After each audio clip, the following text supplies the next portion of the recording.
বিসমিল্লাহির রহমানির রহিম। আজ অফিসিয়ালি আমরা আমাদের প্রথম একাডেমিক ক্লাস শুরু করতেছি স্পোকেন ইংলিশের উপর। তো আজকের ক্লাসের আলোচ্য বিষয় হচ্ছে basic grammar starting with sentences. আজকে আমরা গ্রামারের সবচাইতে বেসিক জিনিস যেটা দেখবো সেটা হচ্ছে ওয়ার্ডস এবং সেন্টেন্সেস। সেন্টেন্স আসলে কি এটা আমরা প্রথমে একবার বুঝে নিই। সেন্টেন্স হচ্ছে বাক্য। বাক্য কি? সেন্টেন্স অর্থ তো বাক্য, কিন্তু বাক্য বলতে আসলে কি বোঝায়? বাক্য হলো শব্দের এমন একটা সমষ্টি যেটা দিয়ে কোনো একটা সম্পূর্ণ অর্থ প্রকাশ করে, ওটাকে বলা হয় বাক্য। তাহলে সেন্টেন্স হচ্ছে এমন একটা জিনিস যেটার মধ্যে অনেকগুলো ওয়ার্ড থাকে এবং ওয়ার্ডগুলো এমনভাবে সাজানো থাকে যে সবগুলো ওয়ার্ড মিলে একটা সুন্দর অর্থ প্রদান করে, এটাকে বলা হয় সেন্টেন্স। তাহলে আমাদেরকে প্রথমে এই যে সেন্টেন্সের অর্ডারটা বুঝতে হবে, সেন্টেন্সের স্টাইলটা বুঝতে হবে। এটা যদি আমরা সহজে বুঝে ফেলতে পারি তাহলে আমাদের জন্য সেন্টেন্স তৈরি করা একটু সহজ হয়ে যাবে। এখানে ইস্যুটা কি? এখানে ইস্যুটা হয় এই জায়গায় যে এক এক ভাষার সেন্টেন্সের স্ট্রাকচার বা স্টাইল এক এক রকম। ঠিক আছে, যেমন আরবিতে একটা স্টাইল, বাংলায় একটা স্টাইল, উর্দুতে একটা স্টাইল, ইংরেজিতে আবার আর একটা স্টাইল। তো ইংরেজি স্টাইলটা আমাদের এখানে ধর্তব্য, যেটা আমাদের উদ্দিষ্ট। তো এখানে আমরা ইংরেজি সেন্টেন্স স্ট্রাকচারের বেসিক যে জিনিসগুলো না জানলেই নয়, এই জিনিসগুলো দিয়ে আলোচনাটা শুরু করতে যাচ্ছি ইনশাআল্লাহ। তাহলে আমরা শুরু করি। What is grammar? গ্রামার কি? গ্রামার হলো the structure of A language. একটা ভাষার যে স্ট্রাকচার ওইটাকে বলা হয় গ্রামার। একটা ভাষা যেই স্টাইলে যেই ফরম্যাটে কাজ করে ওই ফরম্যাটটাকেই বলা হয় গ্রামার। এটা কি করে? It helps us build correct and meaningful sentences. এটা আমাদেরকে সাহায্য করে। কিসে সাহায্য করে? বিল্ড, তৈরি করতে। কি তৈরি করতে? Correct and meaningful sentences. সঠিক এবং অর্থপূর্ণ বাক্য গঠনে এটা আমাদেরকে সহযোগিতা করে। আজকের ফোকাস কি? Sentence structure, parts of speech and basic patterns. ঠিক আছে, সেন্টেন্স স্ট্রাকচারটা আমরা একটু ভালোভাবে দেখার চেষ্টা করব। তারপরে যদি সময় হয় তাহলে খুব সংক্ষেপে আমরা পার্টস অফ স্পিচটা দেখার চেষ্টা করব। তারপরে আমরা দেখার চেষ্টা করব যে সেন্টেন্সের বেসিক প্যাটার্নগুলা কি কি। ইংরেজি সেন্টেন্স, প্রথমে আমরা সেন্টেন্স স্ট্রাকচার দেখি। Every sentence has to parts. ইংরেজির ক্ষেত্রে, এটা অন্য ভাষার ক্ষেত্রেও প্রযোজ্য, বাট আমরা ইংরেজিকে সামনে রেখে আলোচনা করতেছি, সো আমরা ইংরেজির উদাহরণগুলোকে টেনে আনার চেষ্টা করি। তো ইংরেজির ক্ষেত্রে কি হয়? বাক্যগুলোকে আমরা দুই ভাগে ভাগ করতে পারবো খুব সহজেই। প্রথমটা হচ্ছে সাবজেক্ট। সাবজেক্ট কি? সাবজেক্ট হচ্ছে হু or what the sentence is about. Subject মানে, সাবজেক্টের অর্থ হলো বিষয়, তবে বাংলায় বলা হয় উদ্দেশ্য। সাবজেক্ট হচ্ছে যার ব্যাপারে বাক্যটা আলোচনা করতেছে, তাকে বলা হয় সাবজেক্ট। আর প্রেডিকেট মানে বিধেয়। বাংলায় বলে বিধেয়, ইংরেজিতে বলে প্রেডিকেট। এটা হচ্ছে what the subject does or is. সাবজেক্টের বিষয়ে কি বলা হচ্ছে, সাবজেক্ট কি করতেছে বা সাবজেক্ট আসলে কি, সাবজেক্টের বর্ণনা, এই যতগুলো বিষয় আছে এগুলোকে বলা হয় প্রেডিকেট। যেমন আই স্টাডি ইংলিশ, এখানের মধ্যে আলোচনাটা কার ব্যাপারে হচ্ছে? আলোচনাটা হচ্ছে আই এর ব্যাপারে। আই মানে আমি, আর আমি কি করতেছি, আমার ব্যাপারে কি বলা হচ্ছে, এটা হচ্ছে প্রেডিকেট। অর্থাৎ আমি কি করতেছি? স্টাডি ইংলিশ, আমি ইংলিশ পড়ি। তো ইংলিশ পড়া এই অংশটা হচ্ছে প্রেডিকেট বা বিধেয়। এটা হলো একেবারে সেন্টেন্সের একেবারে মুদ্রা কথা, মূল কথা। এখন আমরা সেন্টেন্স প্যাটার্নের ক্ষেত্রে তিনটা বেসিক সেন্টেন্স প্যাটার্ন আছে, এটা দেখার চেষ্টা করবো ইনশাল্লাহ। এর মধ্যে প্রথমেই হচ্ছে সাবজেক্ট প্লাস ভার্ব। সাবজেক্ট কি? আমরা আবারও বলতেছি, সাবজেক্ট হলো যার ব্যাপারে আলোচনা করা হয়, অর্থাৎ যিনি কাজ করেন বা যার ব্যাপারে কোনো কিছু বর্ণনা করা হয় তাকে বলা হয় সাবজেক্ট। আর ভার্ব কি? ভার্ব হচ্ছে ক্রিয়া, মানে কাজ। যেমন নিচে দেখেন একটা বাক্য দেওয়া আছে, আই ইট। আই ইট, এখানের মধ্যে আই হচ্ছে সাবজেক্ট, কারণ তার ব্যাপারে আলোচনা হচ্ছে বা তিনি মূলত কর্তা, আর ইট হচ্ছে ভার্ব। তাহলে আই ইট এটা কি হবে? আমি খাই। আগে সাবজেক্ট আসতেছে, পরে ভার্ব আসতেছে। হ্যাঁ, আরবিতে আবার একটু ডিফারেন্ট। আরবিতে সাধারণত ভার্বটা আগে আসে, তারপরে সাবজেক্ট আসে, অর্থাৎ ফাইল বলে। সাবজেক্টকে আরবিতে বলে ফাইল। আপনারা যারা আরবি করে অভ্যস্ত, আপনাদের জন্য মেলানোটা সহজ হবে। বাংলায় আবার কি হয়, বাংলায় আবার এই ফর্মেটই থাকে সাধারণত। আগে সাবজেক্টটা চলে আসে, অর্থাৎ কর্তাটা আগে চলে আসে, যিনি কাজ করেন তার কথা আগে চলে আসে, আর যে কাজটা এটা পরে আসে। যেমন আমি খাই, আমিটা আগে চলে আসছে, খাইটা পরে চলে আসছে।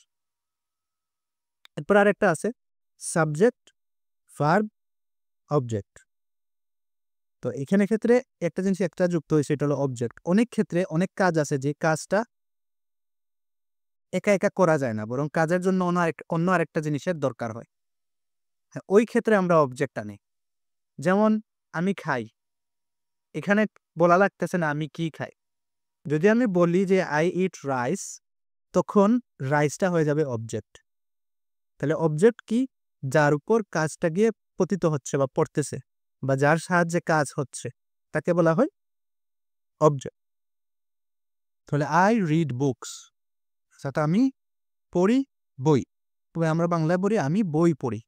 ইংরেজিতে ফরম্যাটটা কিরকম, আগে সাবজেক্ট, অর্থাৎ আগে ফাইল, এরপরে ফেল, এরপরে মাফউল, আপনারা যারা আরবিতে অভ্যস্ত।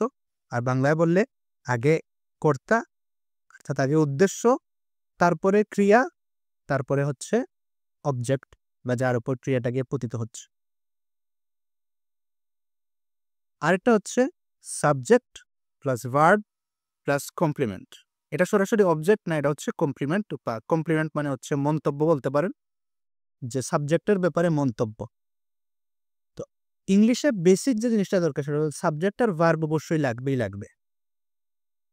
এরপরে কি আসতে পারে, এরপরে কিছু নাও আসতে পারে, আবার অবজেক্টও আসতে পারে, আবার চাইলে কমপ্লিমেন্টও আসতে পারে। যেমন শি ইজ এই টিচার, শি মানে তিনি, তিনি হলেন, ইজ মানে হলেন, এই টিচার একজন টিচার।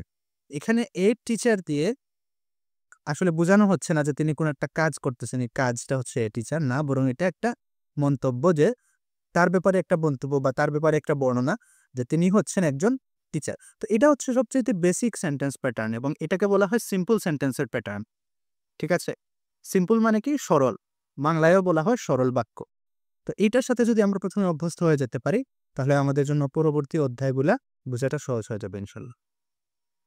এখন আপনাদের কাজ হচ্ছে, আপনারা এই 3টা ফরম্যাট অনুসরণ করে নিজেরা 3টা বাক্য গঠন করবেন, করে আমাকে জানাবেন বা আমাকে পাঠাবেন। এখন আমরা কুইক স্পিকিং প্র্যাকটিস একটা করে ফেলি। সেটা হচ্ছে আই প্লে দিয়ে একটা সেন্টেন্স বানাবো।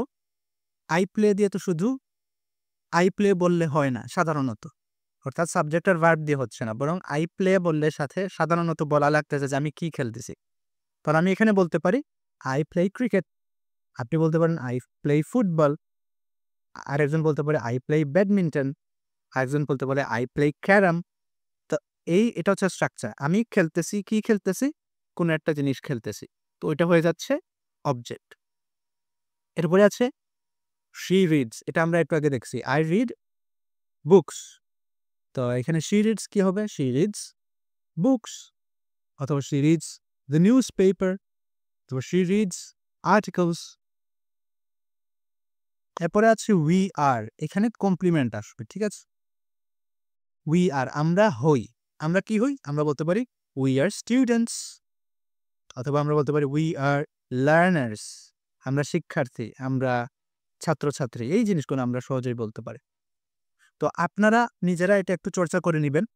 আই প্লে দিয়ে আপনারা বাক্য বানানোর চেষ্টা করবেন, সিরিজ দিয়ে আপনারা বাক্য বানানোর চেষ্টা করবেন, উই আর দিয়ে আপনারা বাক্য বানানোর চেষ্টা করবেন। এই বাক্যগুলো হলো একেবারে ইংলিশের একেবারে বেসিক বাক্যর গঠন।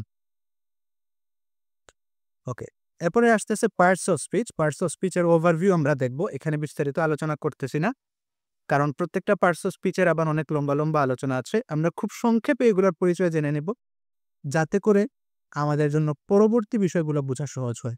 তবে বিস্তারিত আলোচনা এক একটা ক্লাসে আলাদা করে হবে ইনশাল্লাহ। প্রথমেই হচ্ছে নাউন। নাউন কি, কোনো ব্যক্তি, বস্তু বা জিনিসের নামকে বলা হয় নাউন। যেমন আমার নাম তাহসিন, এটা একটা নাউন, তাহসিন একটা নাউন। একইভাবে কোনো একটা জায়গার নাম, যেমন বাংলাদেশ, এটা একটা জায়গার নাম, এটা একটা নাম। হ্যাঁ, অথবা কোনো একটা জিনিসের নাম, যেমন আমার হাতের কাছে এখন একটা বোতল অফ ওয়াটার আছে, একটা পানির বোতল আছে। তো এই বোতলটা হচ্ছে একটা জিনিস, এটা হচ্ছে একটা নাম। নাম বা বাংলায় বলা হয় বিশেষ্য। এরপরে আছে প্রোনাউন। প্রোনাউন হচ্ছে নাউনের পরিবর্তে যেটা ব্যবহৃত হয়, নাউনকে বোঝানোর জন্য যেটা ব্যবহৃত হয়, যেমন আই, আমি, ইউ, আপনি, হি ও সি মানে তিনি, অথবা ইট হতে পারে। ইট হচ্ছে এই ইট দিয়ে আমি এটা বুঝাচ্ছি, এটা। তো এগুলো হচ্ছে প্রোনাউন। এরপরে আছে ভার্ব। ভার্ব মানে ক্রিয়া বা অ্যাকশন, যেটা আমরা একটু আগে দেখছি। অ্যাডজেক্টিভ কি, এটা একটু জটিল। সংক্ষেপে বললে অ্যাডজেক্টিভ এবং অ্যাডভার্ব এই দুটো হচ্ছে বিশেষণ। বিশেষণ বা মডিফায়ার, অর্থাৎ অন্য শব্দগুলাকে বিশেষায়িত করে। অ্যাডজেক্টিভ এবং অ্যাডভার্ব বা বিশেষণ হচ্ছে এমন একটা শব্দ যে শব্দটা অন্য শব্দগুলাকে বিশেষায়িত করে। তো সাধারণত অ্যাডজেক্টিভ বিশেষায়িত করে নাউনকে, আর অ্যাডভার্ব বিশেষায়িত করে ভার্বকে অথবা অ্যাডজেক্টিভকে অথবা আরেকটা অ্যাডভার্বকে। তো এগুলো নিয়ে আমরা বিস্তারিত পরবর্তীতে আলোচনা করবো ইনশাল্লাহ। এই জিনিসগুলো খুবই গুরুত্বপূর্ণ ভাষার জন্য, বিশেষ করে যদি আপনি সুন্দরভাবে কথা বলতে চান তখন।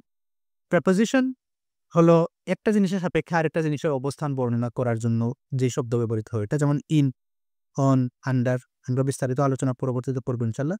তারপরে আছে কনজাংশন, দুইটা জিনিসের মধ্যে সংযোগ স্থাপনের জন্য ব্যবহৃত হয়। তারপরে আছে ইন্টারজেকশন, এটা বিভিন্ন অনুভূতি প্রকাশের জন্য ব্যবহৃত হয়। Details will come in future classes. আমরা এগুলো নিয়ে বিস্তারিত আলোচনা করব পরবর্তী ক্লাসগুলোতে, পরবর্তী কোনো এক ক্লাসে। এখন আপনাদের জন্য একটা কাজ, আমি একটা সেন্টেন্স দিতেছি, আপনারা সেন্টেন্সের বিভিন্ন পার্টকে আইডেন্টিফাই করার চেষ্টা করবেন, খুঁজে বের করার চেষ্টা করবেন। যেমন সেন্টেন্স হচ্ছে she quickly it's an Apple. She quickly it's an Apple, তো সে খুব তাড়াতাড়ি একটা আপেল খায়। এখানের মধ্যে হোয়াট ইজ দ্য নাউন, এখানের মধ্যে নাউন কোনটা? হোয়াট ইজ দ্য ভার্ব, এখানের মধ্যে ভার্ব কোনটা? হোয়াট ইজ দ্য অ্যাডভার্ব, এখানের মধ্যে অ্যাডভার্ব কোনটা? পাশাপাশি আপনারা বের করতে পারবেন এখানের মধ্যে প্রোনাউন কোনটা, what is the pronoun here. এটা হচ্ছে আপনাদের কাজ, এই কাজটাও করে আপনারা আমাকে দেখাবেন ইনশাআল্লাহ। এরপর হচ্ছে ওয়ার্ড অর্ডার ইন ইংলিশ। ইংলিশের ক্ষেত্রে শব্দের অর্ডারটা কিরকম? অর্ডার মানে সিরিয়াল, কোন সিরিয়ালে শব্দ আসে।